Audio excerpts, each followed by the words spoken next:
Hello, it's Roger Bisbee here from Skill Builder, and I'm in my kitchen today with Georgina, having a little bit of an easy day.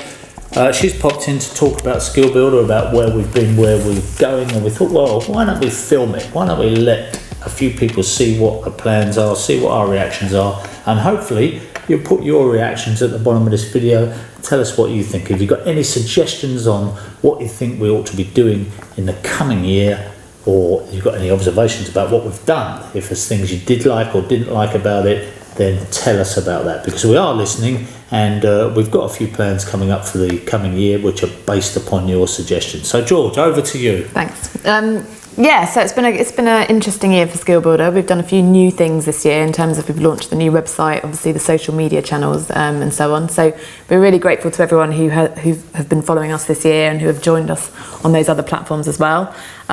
We've been trying, I suppose it's been a year for us just to try lots of different things out, really, hasn't it? And some of them have swum, and some of them we're still not sure about. Hopefully nothing's sinking too badly.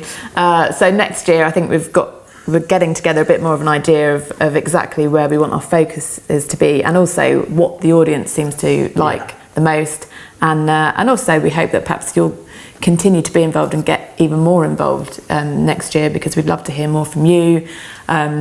Send in your own tips, send in your own videos, send in your own advice. That'd be an idea. Why don't you make the videos for us? Yeah, then we can just drink coffee all day. But yeah, I mean, that's what it's all about. We've got a growing community, I suppose, and their expertise is valuable too.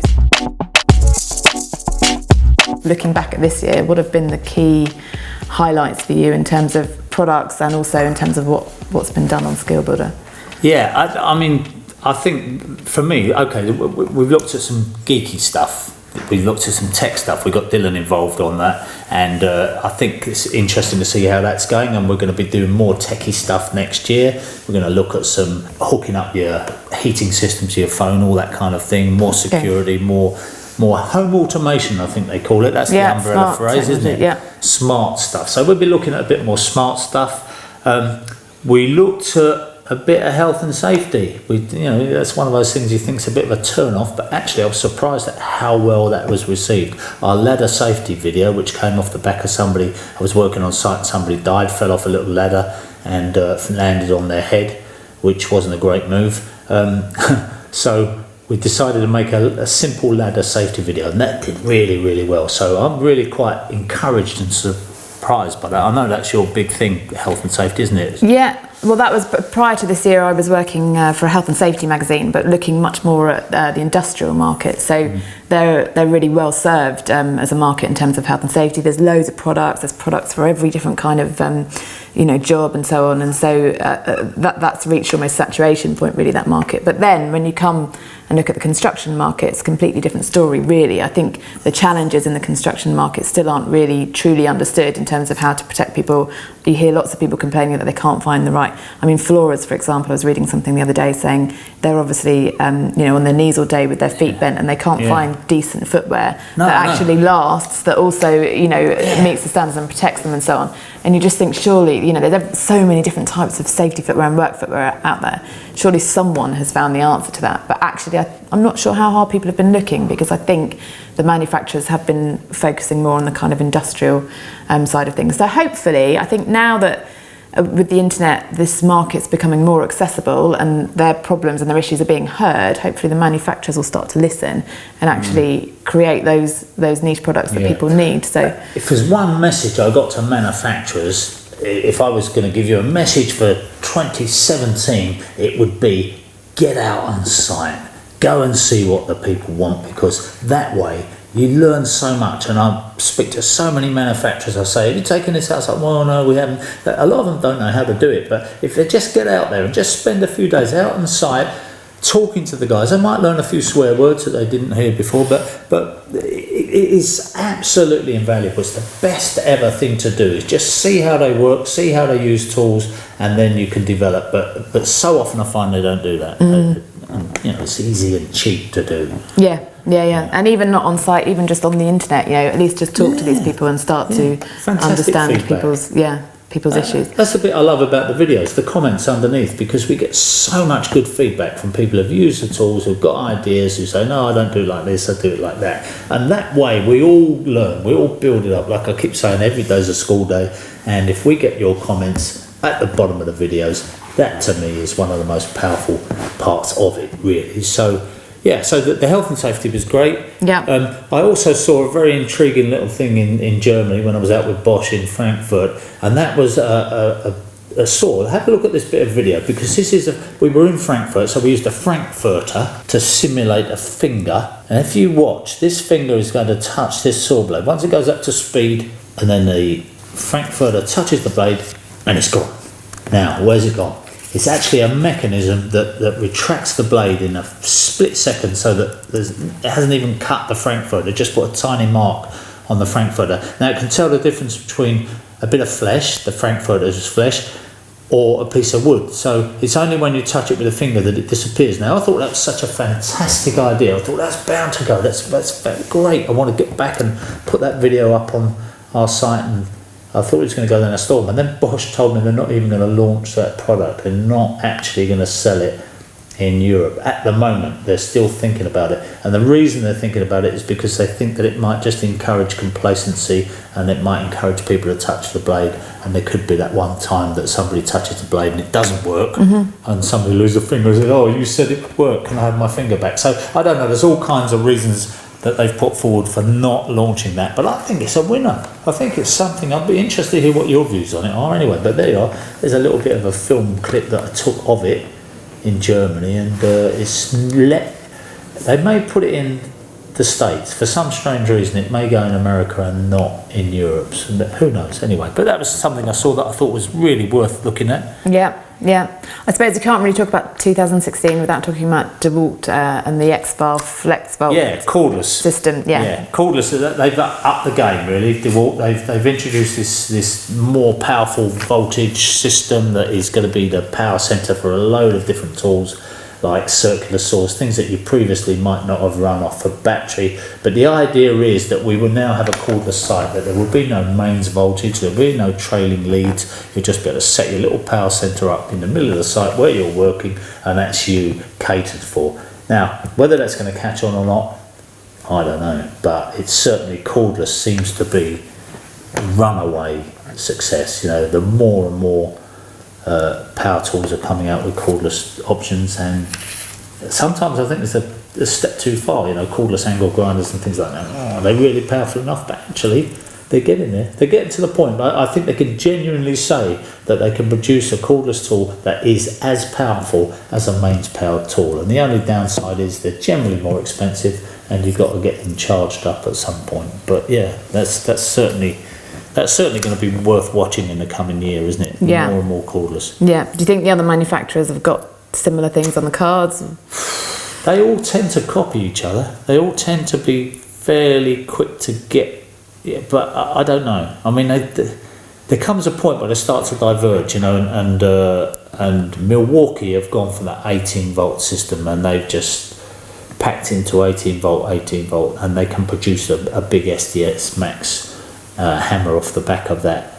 So they're going, we don't need to increase the voltage. But then you've got other people like Festool, for example, they're intriguing. With their saw, they give you two 18 volt batteries. Now you can run the saw on one 18 volt battery, which is okay, or you can put the other one in and it makes it a 36 volt saw, and they reckon that is as powerful as a mains powered saw. So you've got the option. If you just want to run with the one battery, if you just go through a bit of, you know, 1/2 inch ply, you don't need anything that powerful, you can run through on one battery and have the other one on charge. But if you're doing something really gnarly, if you're trying to get through a bit of 40mm wood or something, then you can put the other battery in, and it gives you the startup is where they draw the power of these saws, so that gives you that extra bit of oomph. So yeah, they've all got different ideas coming up, and the Festool, by the way, has been fantastic for us. We're going to do more Festool in the coming year. We're going to do more Hilti. We've been asked by loads of you about Hilti, what we're going to do about Hilti. Why haven't we got Hilti on board? Well, finally we managed to hook them and reel them in.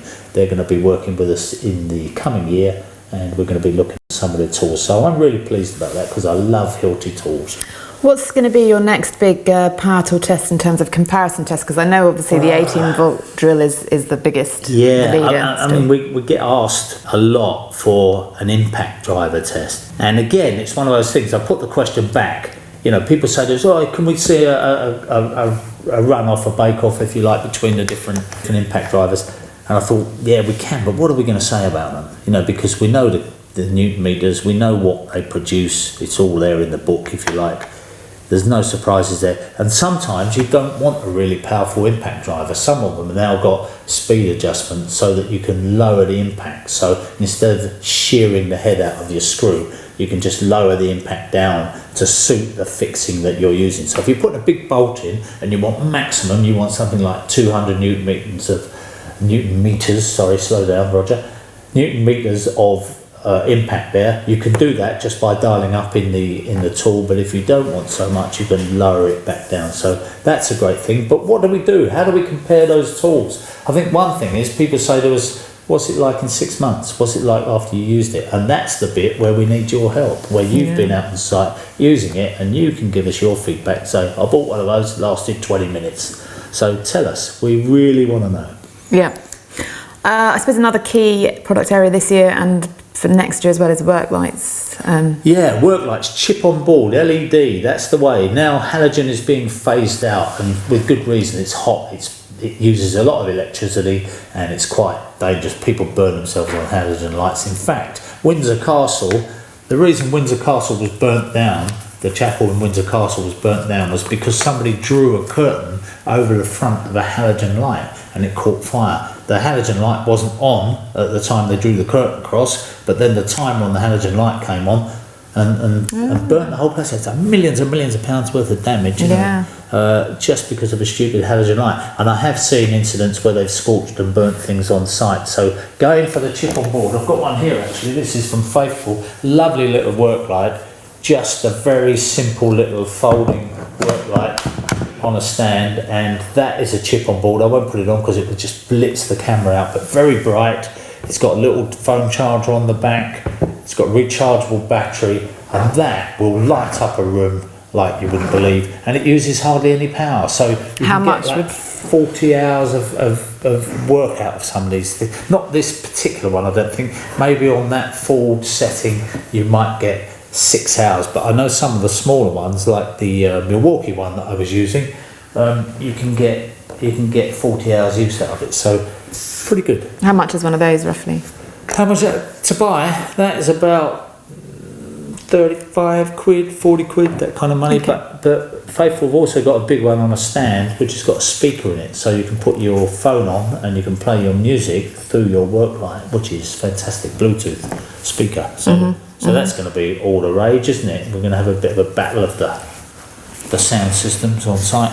Yeah. People love all that. You've got to drown those impact drivers out somehow, haven't you? Anyway. So 2016, any disappointments? What, on a personal level, you mean? No, I don't think we've got time for that. Well, what do I think? Disappointments. I looked at a system, again, Bosch earlier in the year have got these, what they call their connectivity system, where you link up your drills to your phone and you can do all kinds of fancy things about putting different parameters in. Honestly, all we want to do is drill a hole. I'm not sure that stuff's ever going to take off. I know some geeks like it, but do you really want to be messing around with your phone, programming your drilling before you use it? I just looked at it all and I thought, where are they going with this? I might be wrong. I've been wrong before. I quite like people proving me wrong, funnily enough. I've said in the past with some products, that would never fly, and it's done really well. So yeah, surprised me, Bosch, if you've got that system, but I think it's just a little bit too far, if you like, in terms of techie stuff. I'm not a big techie guy. I'm too old, I guess. Just thinking of a reply for that. I'm too old. Yes, you are too old. What about in terms of things you've done on Skillboard, or anything that you wouldn't do again next year or would do differently? Well, the competitions haven't been fantastic, I've got to say. We did run a competition and it got hijacked by one of these competition websites where basically they give you the answer, so you just put your name in, and we suddenly saw this massive rise in entries for the competition. And our idea was that tool was going to go to a regular skill builder viewer, if you like, and we don't know who it went to in the end. We don't know whether it went to a genuine builder or whether it went to somebody who was just a chance we might have put the prize on eBay. So we're going to have to rethink. We don't want to stop doing the competitions, but we've got to rethink a better way of doing them, maybe just for subscribers only. But I think competitions in general, they always have these little problems. You think it's an easy thing to give stuff away? It ain't. It's really difficult. And then you get hate mail from people who didn't win. What can you do? Okay.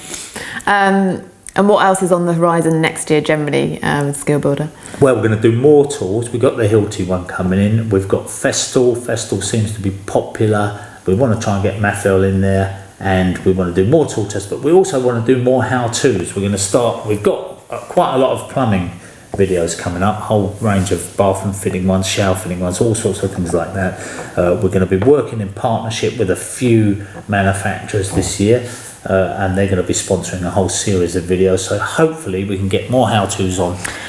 There's just not enough hours in the day, really. What we need to do, we need to put one a week videos up there. We've got enough subjects to do. It's just finding the time to do them. Yeah, and I suppose in terms of how-tos, there are already a lot of how-tos on YouTube. So what's different about the Skill Builder videos? And I would say so far, it's actually finding the good technology, going back to what Skill Builder is about, which is helping people to become more efficient, better skilled, more productive and safer.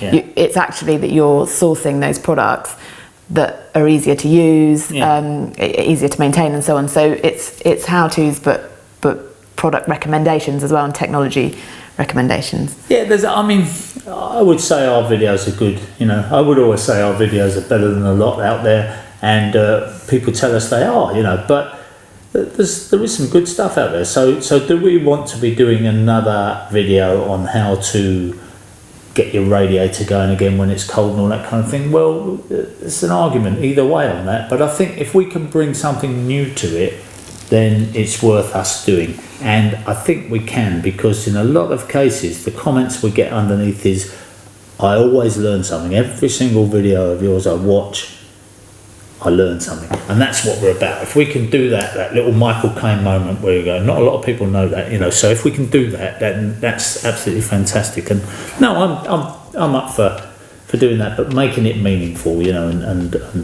getting it right. It goes without saying you've got to get it right, but there's an awful lot of videos out there that don't get it right, so who knows.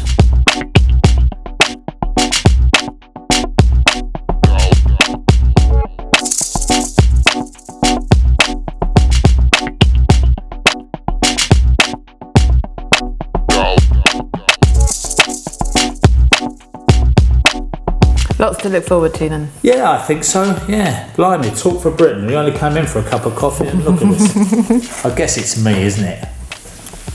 Anyway, I'm Roger Bisbee. Thanks for watching. This is Georgina, and we'll see you again soon.